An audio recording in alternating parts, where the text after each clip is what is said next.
Back to my YouTube channel. So आज हम लोग कर रहे हैं class 11 classification of elements and periodicity in properties के PYQ। सबसे पहला क्वेश्चन है, जो फर्स्ट आयनाइजेशन इंथैल्पी का ऑर्डर है इसको आपने अरेंज करना है increasing order of first ionization enthalpy. So देखो इसके अंदर कुछ चॉइसेस तो सीधा सीधा ही कट जाएंगी। येस, सो उसके अंदर क्या है, सबसे पहले देखो जो नाइट्रोजन है ना उसकी जो फर्स्ट आयनाइजेशन इंथैल्पी है वो सबसे ज़्यादा आएगी। क्यों? क्योंकि 1s2, 2s2 और 2p3 तो बहुत ज़्यादा स्टेबल है। ठीक है, तो इसकी आयनाइजेशन इंथैल्पी जो होगी वो बहुत ज़्यादा आएगी क्योंकि ये हाफ फिल्ड 2p3 कॉन्फ़िगरेशन है। ठीक है, इसके बाद आता है ऑप्शन, ये दो ऑप्शन तो कट ही गए। ठीक है, इसके बाद आता है ऑप्शन ऑक्सीजन का। तो ऑक्सीजन में क्या हो जाएगा, 1s2, 2s2 and 2p4। So fourth वाला जो इलेक्ट्रॉन है, जब हम p को ड्रॉ करते हैं सो फोर्थ वाला जो इलेक्ट्रॉन है वो जाएगा इधर। ठीक है, तो इसको निकालने में इस पर रिपल्शन हो जाएगी, तो फिर इसके बाद इसका नंबर आएगा ऑक्सीजन का। Yes, correct. और नेक्स्ट नंबर आएगा किसका, नेक्स्ट नंबर आएगा कार्बन का। यस, सो ये ऑप्शन बैठेगा। क्यों? कार्बन के अंदर क्या हो जाएगा, 1s2, 2s2 and 2p2। Yes, तो इसकी आयनाइजेशन मतलब इसके अंदर से इलेक्ट्रॉन निकालना जो हो जाएगा वो बहुत ज़्यादा मुश्किल हो जाएगा। सो कार्बन आएगा and then the last one would be boron. ठीक है, बोरोन का क्या आएगा, लास्ट आएगा, क्योंकि बोरोन का क्या हो जाएगा, बोरोन का क्या है, that would be 1s2 and 2s1। ठीक है, सो इसके अंदर से तो बहुत ईजिली निकल जाएगा इलेक्ट्रॉन। सो इसका ऑप्शन बैठता है ए। नेक्स्ट क्वेश्चन, इसके अंदर पूछ रहे हैं किसका लार्जेस्ट एटॉमिक रेडियस है। सबसे पहले हमारे को देखना है Na का होगा, मैग्नीशियम का होगा, Al का होगा या फिर सिलिकॉन का होगा। सो सबसे ज़्यादा आएगा सोडियम का ऑप्शन। क्यों? क्योंकि जैसे जैसे हम लेफ़्ट टू राइट की तरफ मूव करते हैं तो इफेक्टिव न्यूक्लियर चार्ज बढ़ता जाता है। यस, क्योंकि नंबर ऑफ प्रोटॉन जो है वो न्यूक्लियस में बढ़ते जाएंगे जिसकी वजह से वो इलेक्ट्रॉन को पुल करेंगे।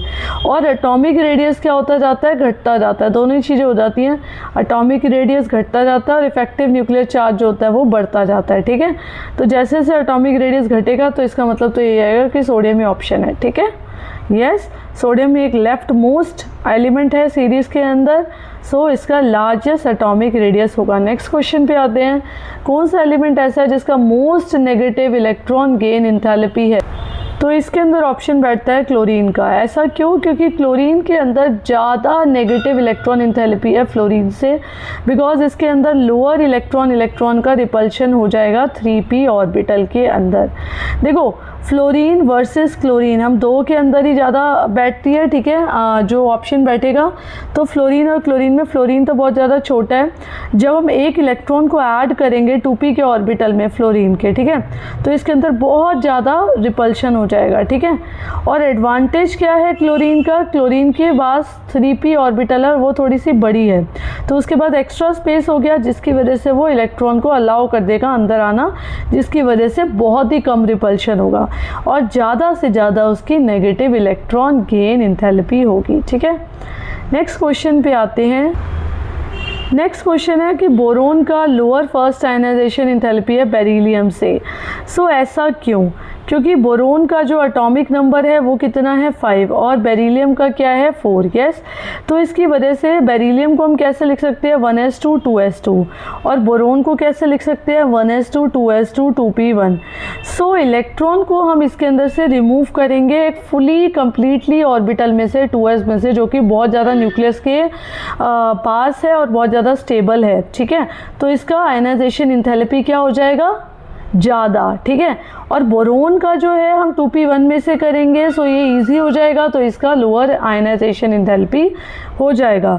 अगला वाला है ऑक्सीजन और नाइट्रोजन के बीच में कंपैरिजन।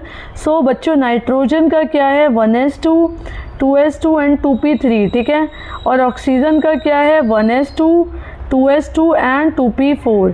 सो नाइट्रोजन के पास तो हाफ फिल्ड है भाई, जब हाफ फिल्ड है तो उसके अंदर से निकालना बहुत ज़्यादा मुश्किल है हुंड्स रूल के अकॉर्डिंग। यस, और ऑक्सीजन के पास जो है वो 4 इलेक्ट्रॉन है, सो p में से निकाल सकते हैं, इंटर इलेक्ट्रॉनिक रिपल्शन हो जाएगा। सो ऑक्सीजन का जो है वो lower first energy ionisation energy होगा। ठीक है, नेक्स्ट क्वेश्चन पे चलते हैं। हाँ जी, ये कह रहा है एक एलिमेंट है X जिसका आयनाइजेशन एंथैल्पी ये है I1, I2 और I3, मतलब बढ़ता ही जा रहा है, ठीक है। तो इसमें कौन सा ग्रुप होगा X का? हमें ग्रुप अगर X का देखना है तो इसके अंदर सारी की सारी जो नीचे की आयनाइजेशन है, मतलब पहले वाली ईजी है निकालना, पहला इलेक्ट्रॉन ईजी है निकालना, फिर उसके बाद धीरे धीरे धीरे करते हुए बड़ी मुश्किल हो रही है इलेक्ट्रॉन निकालने में। X जो है वो किससे बिलोंग करता है? वो बिलोंग करेगा एल्कली मेटल से, ठीक है।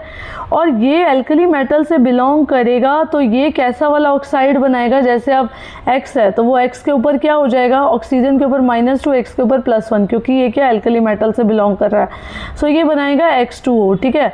और इसका मेटेलिक कैरेक्टर क्या होगा? इसका मेटेलिक कैरेक्टर बहुत ज़्यादा हाई होगा। मेटेलिक कैरेक्टर घटता ही जाता है लेफ़्ट टू राइट, ठीक है, अक्रॉस द पीरियड। जैसे जैसे न्यूक्लियर चार्ज बढ़ता है और एटॉमिक रेडियस घटता जाता है, और जितना ज़्यादा एटॉमिक रेडियस घटेगा तो उतना ही ज़्यादा इलेक्ट्रॉन को लूज़ करना हार्ड हो जाएगा, ठीक है। नेक्स्ट क्वेश्चन, अब कह रहा है कि लिथियम की प्रॉपर्टी क्यों मैच करती है मैग्नीशियम से? लिथियम, ये वाले जो एलिमेंट्स है वो सिमिलैरिटीज़ शेयर करते हैं, ठीक है। क्यों? क्योंकि ये क्या करते हैं, इनके बीच में डायगोनल रिलेशनशिप हो जाता है पीरियोडिक टेबल में, ठीक है। जैसे जैसे हम ग्रुप में जाते हैं, ये ऐसा इसलिए होता है, moving down a group increases atomic size, और जैसे हम राइट की तरफ जाते हैं तो पीरियड में वैसे वैसे वो घटता जाता है, जिसकी वजह से डायगनली सारी चीज़ें कट हो जाती हैं और आयनिक साइज और इलेक्ट्रोनेगेटिविटी को सिमिलर हो जाते हैं वो आपस। लिथियम दोनों के दोनों ये कार्बोनेट बनाते हैं, यस, लिथियम और मैग्नीशियम, ठीक है, जो कि लिथियम और मैग्नीशियम दोनों के दोनों ही कार्बोनेट बनाते हैं, और जो कि ऑक्साइड एंड CO2 देंगे, ठीक है, जब उसको हम हीट अप करेंगे। दोनों ही नाइट्रोजन के साथ रिएक्ट करेंगे, Li3n बनाएंगे, Mg3n2 बनाएंगे, और दोनों के हाइड्रोक्साइड जो होंगे वो पानी के अंदर सॉल्युबल होंगे, और दोनों ही क्लोराइड जो है वो सॉल्युबल होंगी इथेनॉल के अंदर, ठीक है। बेरिलियम कैसे मैच कर रहा है एल्यूमिनियम से? तो वही है, बेरिलियम के अंदर भी इनका भी डायगोनल रिलेशनशिप बहुत ज़्यादा सेम है, ठीक है, बहुत ज़्यादा मैच कर रहा है, और इनका एम्फोटेरिक नेचर होता है, इनका एम्फोटेरिक नेचर भी है, और ये कॉम्प्लेक्स भी बनाते हैं, जैसे कि BeF4 ट्वाइस नेगेटिव और AlF6 3 नेगेटिव, ठीक है। और इनके जो क्लोराइड है वो दोनों ही कोवलेंट हैं, ठीक है, जैसे कि BeCl2 और AlCl3, ये दोनों के दोनों ही कोवलेंट हैं, ठीक है।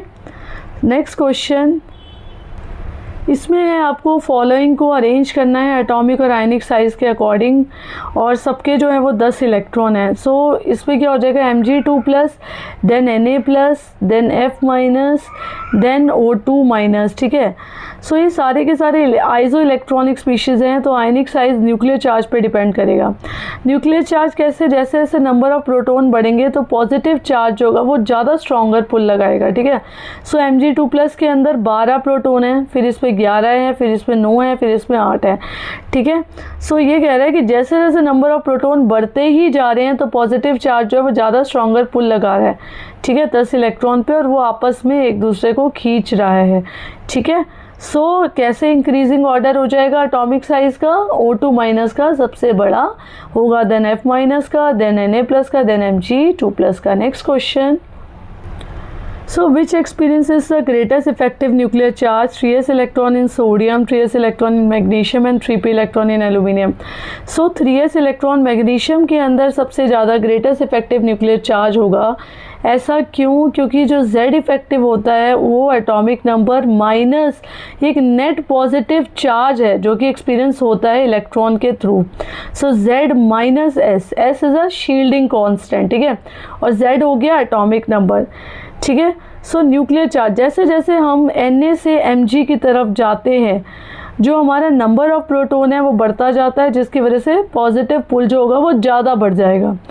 और शील्डिंग क्या होगी? जैसे जैसे एल्यूमिनियम जो है उसका क्या है, हाइयर न्यूक्लियर चार्ज है, तो उसके जो 3p के इलेक्ट्रॉन है वो शील्ड हो जाएंगे 3s के इलेक्ट्रॉन के थ्रू।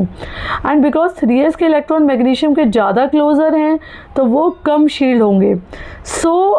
बेसिकली 3p के इलेक्ट्रॉन जो हो जाएंगे एल्यूमिनियम में वो स्ट्रॉन्गर नेट अट्रैक्शन हो जाएगी उनके अंदर। क्लियर?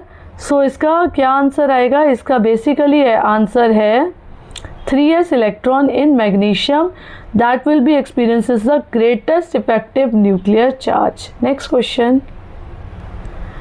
एक एलिमेंट एक पीरियड 4 को बिलोंग करता है, हाईएस्ट इलेक्ट्रॉन एफिनिटी है, उस एलिमेंट का नाम बताएं, इलेक्ट्रॉनिक कॉन्फ़िगरेशन बताएं, हाइड्राइड का फॉर्मूला बताएं एंड ऑक्सीडाइजिंग पावर बताएं. सो इसका नेम तो होगा ब्रोमीन, ठीक है, और ये कौन से पीरियड को बिलोंग करेगा, पीरियड 4 को, एंड इसका एटॉमिक नंबर है 35.